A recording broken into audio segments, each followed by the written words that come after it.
একটা সুন্নত ছাড়তে পারে না, সে আমলে সালেহের এত বেশি প্রেমিক হয়ে যায়, সব সময় সে নেক আমল করতে রয়, তার জবান সব সময় জিকির করে, তার দিল সব সময় মসজিদের লগে ঝুলে থাকে, 5 ওয়াক্ত নামাজ পড়ে, কিন্তু কলবুহু মুআল্লাকুন বিল মাসাজিদ, হৃদয়টা মসজিদের লগে ঝুলে থাকে।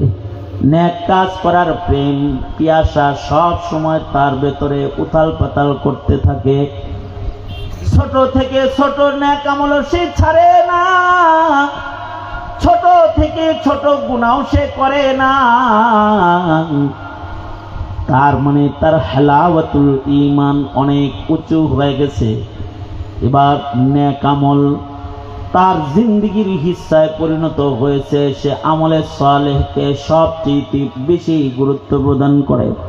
তার মুখের কথাগুলো তাই উচ্চারণ করে যে উচ্চারণগুলো ইবাদত হয়, তার কদমগুলো ওইভাবে এসে বাড়ায় যেভাবে চললে ইবাদত হয়, তার নিদ্রা তার আরাম সব কিছুকে ইবাদত বানাইবার জন্য নবীর সুন্নতের পাবন জিন্দগিকে সে আপনায় নেয়, আর আমলে সালেহ দিয়ে নিজের জিন্দগি মালামাল করে ফেলায় দেয়।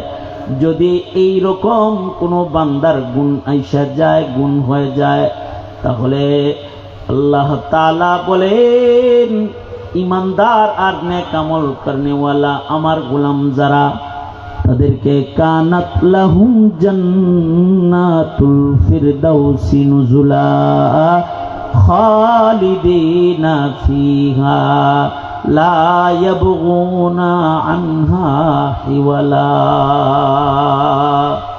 এদেরকে চিরদিনের জন্য ফেরদাউস জান্নাত দিবে, কোনদিন এই জান্নাত থেকে আর তাদের বাইরে হবে না।